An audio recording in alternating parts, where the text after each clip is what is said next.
салом бинандагони азиз, барномаи ахбори озодӣ бо хабарҳои тозаи Тоҷикистону ҷаҳон тақдиматон мешавад. Ман Шалои Гулхоҷа бо шумо ҳастам ва нахуст ба сархати мавзӯи имрӯз 1 март таваҷҷӯҳ намоед. дар пайи ҳабси муовини ҳизби социал-демократии Тоҷикистон як писараш ба пардохти ҷарима муваззаф шуда, фарзанди дигараш ба 6 соли зиндон маҳкум гардид. интиқоли садҳо килограмм тиллои қочоқӣ аз Афғонистон тариқи Тоҷикистон ба Имороти Муттаҳидаи Араб. Парвандаи 9 нафарро дар ин замина Додгоҳи Олии Тоҷикистон баррасӣ хоҳад кард. ва Маркази пиряхшиносии Тоҷикистон мегӯяд, ки суръати обшавии пиряхҳо дар болооби рудхонаҳои кишвар афзоиш ёфтааст. додгоҳи шаҳри Ҳисор Шайх Ризоев писари Маҳмурод Одинаев муовини зиндонишудаи ҳизби социал-демократии Тоҷикистонро ба 6 соли маҳбас маҳкум кардааст. додгоҳ Ризоевро дар авбошӣ ва талоши таҷовуз ба номус айбдор кард. аммо пайвандони Шайх Ризоев қарори додгоҳро нодуруст хонда, гуфтанд фарзанди онҳо бегуноҳ аст ва ба хотири падараш зиндонӣ шудааст. Маҳмурод Одинаев моҳи пеш ба 14 соли зиндон ва писари дигараш Ҳабибулло Ризоев ба пардохти 58 000 сомони ҷарима муваззаф шуд. Мулло Раҷаб Юсуфӣ бо тафсилоти бештар. ҳукми додгоҳи шаҳри Ҳисор дар бораи маҳкум кардани Шайх Муслиҳиддин Ризоев рӯзи 25 феврал содир шудааст, аммо масъулини додгоҳ танҳо рӯзи 1 март содир шудани қарорро тасдиқ карданд. як масъули додгоҳи шаҳри Ҳисор дар суҳбат ба Радиои Озодӣ гуфт, Шайх Ризоев бар асоси моддаи 237 қисми 2 яъне авбошӣ ва 32138 яъне сӯйқасди таҷовуз ба номус ба 6 соли зиндон маҳкум шудааст. наздикони Шайх Ризоев гуфтанд ҳукми додгоҳро қабул надоранд, чун фарзанди онҳо бегуноҳ аст ва ба хотири падараш боздошту зиндонӣ шудааст. меҳринигор Ризоева модари Шайх Ризоев ҳафтаи гузашта ба Радиои Озодӣ гуфта буд, ҳатто онҳоро ба толори мурофиа роҳ надоданд. масъулини додгоҳи шаҳри Ҳисор ва дигар мақомоти расмӣ дар бораи ҷузъиёти парвандаи Шайх Ризоев шарҳе надоданд. аз ҷумла маълум нест ки бар асоси кадом далелҳо Ризоев ба қасди таҷовуз ба номус муттаҳам шуд. пештар вазорати корҳои дохилӣ гуфта буд, Ризоев ба авбошӣ муттаҳам мешавад. қазияи Шайх Ризоев моҳи октябри соли гузашта оғоз шуд. Маҳмурод Одинаев падари Шайх Муслиҳиддин ва муовини раиси ҳизби социал-демократ он вақт гуфта буд, писараш ронандаи такси аст ва ӯро дар назди як тарабхона дар Ҳисор задаанд. вазорати корҳои дохилӣ дар оғоз гуфта буд, Шайх Муслиҳиддин Ризоев ҷароҳати сабуки ҷисмонӣ бардошта дар робита ба ин ҳодиса бар асоси моддаи 237 қисми 2 ё авбошӣ парванда кушода шудааст. вале як моҳи баъд вазорати корҳои дохилӣ худи Ризоевро дар сар задани ҳодиса муттаҳам карда гуфта буд, алайҳи ӯ бо иттиҳоми авбошӣ парванда кушоданд. меҳринигор Ризоева модари Шайх Муслиҳиддин Ризоев мегӯяд, писараш дар оғоз ҳамчун ҷабрдида сабт шуда буд, аммо баъди фирори падараш ӯро боздошт ва алайҳаш парванда боз карданд. мақомот ба ин назар посух надоданд, аммо дар наворе ки вазорати корҳои дохилӣ нашр кард, Шайх Ризоев мегӯяд духтареро ба хотири надодани роҳгиро як муш задааст. наздикони Шайх Ризоев гуфтанд, ӯ дар зери шиканҷа ин чизро гуфтааст. Шайх Ризоев дар ҳоле ба 6 соли зиндон маҳкум мешавад ки як моҳи пеш падари ӯ Маҳмурод Одинаев бо иттиҳоми авбошӣ ва даъват ба сарнагунии ҳокимият ба 14 соли зиндон маҳкум шуд. Ҳабибулло Ризоев писари дигари Маҳмурод Одинаев низ бо иттиҳоми авбошӣ аз сӯи додгоҳ 58 000 сомонӣ ҷарима шудааст, аммо Маҳмурод Одинаев ва пайвандонаш ҳукми додгоҳро қабул надоранд ва онро ноодилона гуфтанд. салом, агар хату хабар мехоҳед мо дорем. навиди бомдодӣ, сархати хабарҳо, ахбори Тоҷикистон ва ҷаҳон, гузоришҳо ва таҳлилҳо. чӣ мегузарад ва чаро? донистан фаҳмидан аст. замима ё апи моро бигиред.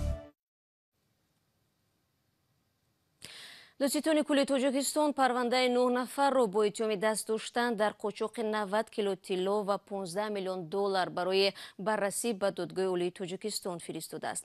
ин афрод миёнаҳои моҳи ноябр дар фурудгоҳи Душанбе боздошт шуданд.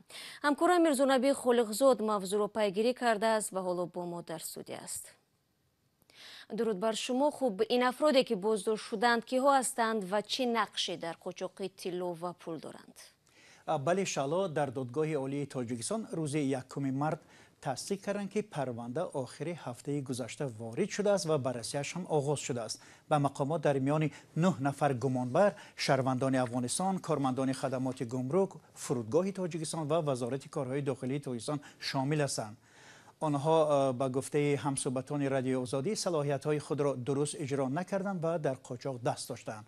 همصحبتان رادیو آزادی با تکیه به گفته‌های گمانبران میگویند که بار اول نبوده است که این گروه از این مسیر به هدف انتقال قاچاق استفاده کرده باشند.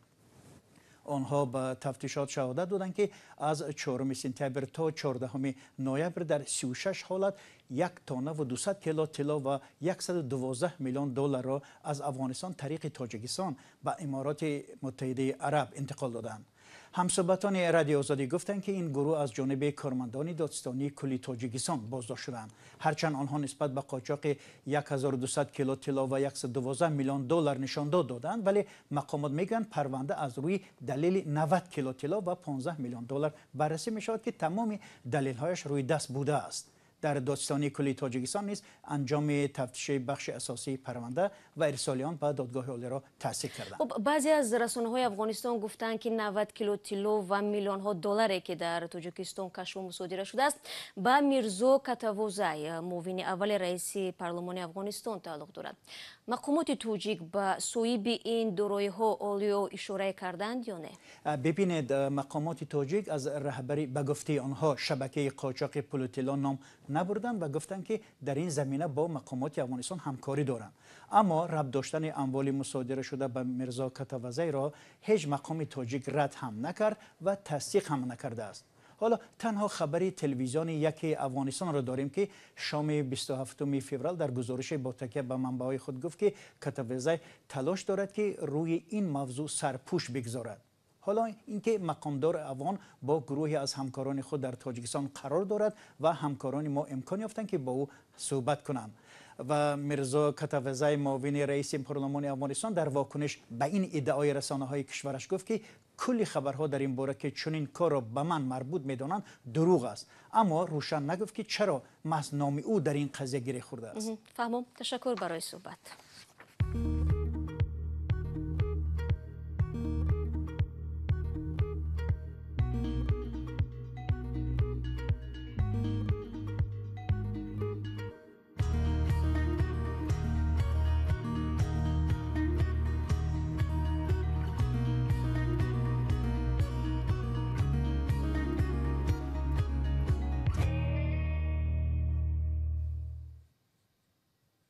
سروزیر اسرائیل بنیامین نتانیاهو میگوید مسئولیت حمله به کشتی اسرائیلی در خلیج عمان به دوش ایران است. تهران دست داشتن در این حمله رو که هفته گذشته به وقوع پیوسته است رد میکند. روز 1 مارس در صحبت با رادیوی کان نتانیاهو در این باره تفصیلات داده افزود برای ختم این گونه فعالیت‌ها تلاش میکند. سخنگوی وزارت کارهای خارجی ایران به طور قاطعانه ابراز داشت که کشورش در حمله به کشتی بربر هیچ نقشی ندارد. 25 فوریه کشتی اسرائیلی MV هلیوس ری هنگام حرکت از بندر دمام عربستان سعودی به سنگاپور منفجر شد. مالک کشتی اظهار نمود که ترکیش تلفات جانی به بار نآورد، ولی 2 سوراخی 1.5 متری در تن آن پیدا شده. فعلا کشتی در بندر دوبای لنگر زده است و برای آموزش وضع آن متخصصان اسرائیلی به امارات متحده عرب سفر کردند. تخمین می شود که ایران و یا همپیمانهایش مسئول حمله های سالهای اخیر در گلوگوی استراتژی هرمز می باشند. در ماه می سال 2019 2 کشتی نفترسان ایران مورد حمله قرار گرفته بودند. آن زمان هم ایران دست داشتن در این حمله ها را رد کرده بود. روز یکشنبه مقامات میانمار بر ضد اعتراضگران آتش گشوده کمش 18 کس را به هلاکت رسانده و 10 نفر دیگر را مجروح نموده. در دوام چند هفته که اعتراضها بر مقابل تبادلات نظامی جریان دارند، 28 فوریه روزی از همه پرقربانی به شمار می رود. 1 فوریه نظامیان میانمار رهبری حکومت اون سان سوچی و یکی عده مقامداران بلندپایه را боздошт намуда онҳоро бо тақаллуб дар интихоботи моҳи ноябр муттаҳам карданд. аз он рӯз ба ин тараф дар Мянмар эътирозҳои мардумӣ идома доранд ва ҷомеаи байналмилалӣ табодулоти низомиро маҳкум кардааст. тибқи ахбори расида имрӯз ҳам эътирозҳо ва таъқиби эътирозгарон ҷой доштааст. бармегардем ба хабарҳои Тоҷикистон. ҳарчанд боридани барф ва сардиҳои шадид дар рӯзҳои ахири моҳи феврал кишоварзонро дар Тоҷикистон дар ғафлат гузошт, аммо зоҳиран натавонист хатари камобӣ дар тобистони имсоларо бартараф созад.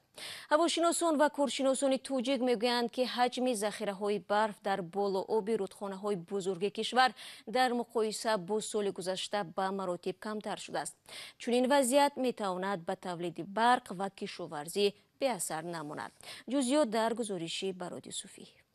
аъзои экспедитсияи ахири маркази пиряхшиносии Академияи илмҳои Тоҷикистон дар саргаҳи рудхонаи Варзоб ду истгоҳи обу ҳавосанҷӣ насб карданд, ки маълумоти дақиқи боришот ва захираи барфро ба ихтиёри донишмандони ин марказ ироа мекунад. ин экспедитсия нимаи дуюми моҳи феврал анҷом шудааст.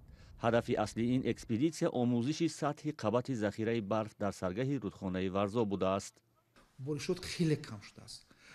масалан солҳои 2019 ва 2020 қариби 45 то 55% боришот камтар шудааст ва обнокӣ албатта кам шудааст. ҳозир мисол дар болооби дарёи Варзоб уман зимистон об кам мешавад, ҳамагӣ қабати об 30 сантиметрро ташкил мекунад, ки хеле кам аст. маркази пиряхшиносии Академияи илмҳои Тоҷикистон ҳар сол тақрибан 15 экспедитсияи омӯзиши қабати барф, боришот ва тамоюли обшавӣ ва ё захирашавии пиряхҳоро анҷом медиҳад. натиҷаи омӯзиши ин марказ ҳокист, ки раванди камборишӣ ва обшавии пиряхҳо дар ҳама кӯҳҳои манотиқи Тоҷикистон ба мушоҳида мерасидааст. масалан соли 2020 ҳангоме ки дар болооби дарёи Панҷ дар ҳавзаи дарёи Қарокул мо қарор доштем ва таҳлилҳоро дар онҷо гузаронидем. дар давоми қариб 12-15 рӯз таҳлилҳо нишон доданд, ки мисол ҳар сол моҳҳои июн, охири июн ва аввали июл онҳо дарёҳои мавсимӣ ҳастанд. дар онҳо об пайдо мешавад, об ба ҷорӣ мешавад ба кӯли Қарокул. дар соли 2020 бошад дар моҳи август об пайдо шуд. дар онҳо август пайдо шуд, то охири август бо аз сабаби хунук шудан қариб дар аввали моҳи сентябр об аз он ҷо аз байн рафт. ин нишон медиҳад, ки ҳам камборишӣ ва умуман хунук омадан ба обнокии дарёҳо хеле таъсири худро мерасонанд. таҳқиқоти чандинсолаи маркази пиряхшиносии Академияи илмҳо нишон медиҳад, ки солҳои ахир суръати обшавии пиряхҳо дар болооби рудхонаҳои Тоҷикистон афзоиш ёфтааст. масалан дар болооби дарёи Сурхоб, дар қисми чапи дарёи Сурхоб ин пиряхи барғилмас аст. ин аз калимаи туркӣ барғилмас, яъне рафтан хеле мушкил аст. мисол то соли 2010 ҳар сол як маротиба, то 2000 ҳари 5-10 сол канда мешуд ва селҳои якин дида мешуд. соли 2020 бошад 3 маротиба канда шуд, ки ин хавфи зиёдро ба миён меорад. коршиносони зистмуҳитӣ раванди обшавӣ бо суръати пиряхҳо, камборишӣ ва боришоти фавқулода аз мавсимро ба ҷараёни тағйирёбии иқлим марбут медонанд. ба қавли онҳо паёмади ин боиси коҳиши тавлидоти барқ, камбуди об дар бахши кишоварзӣ дар Тоҷикистон ва кишварҳои поёноби Осиёи марказӣ мешавад. агар арзишҳои илмиро дар инсон ба як низом дар таҳлил намоем, маълум мешавад, ки дар ҳудуди Тоҷикистон аз 47 километр кубӣ то 64 километр кубӣ об ташаккул меёбад. яъне аз ин маълум мешавад, ки дар Тоҷикистон ҳамин норасои об тадриҷан характери даврӣ дорад.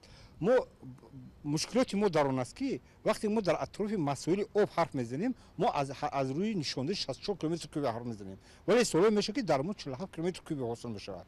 мақомоти ширкати барқи тоҷик пас аз чанд соли лағви маҳдудияти барқ дар моҳи январи соли ҷорӣ эълон кард, ки бо иллати камобӣ дар рудхонаҳо дар қаламрави кишвар маҳдудияти барқ дубора ҷорӣ мегардад. ҳанӯз ҳам ин маҳдудият идома дорад. ахиран раиси ҷумҳури Ӯзбекистон низ дар як ҳамоиши видеоӣ хабар додааст, ки соли ҷорӣ дар кишвараш таъминоти обрасонӣ барои парвариши зироатҳо 25% коҳиш хоҳад ёфт. обрасонӣ дар ин кишвар ба ҳаҷми об дар рудхонаҳои Тоҷикистон бастагӣ дорад, ки соли гузашта низ ба ин мушкил рӯбарӯ шуда буд. دقیقه که در اختیار داشتیم و پایان میرسد و شما چون همیشه میتوانید اخباری از این بیشتر رو در سامانه رادیو آزادی زیر نشانی www.azadi.org بخونید و از آن فراموش نکنید. فردا شما رو با خبرهای تازه منتظریم. خود را احتیاط کنید و خدا نگهدارت.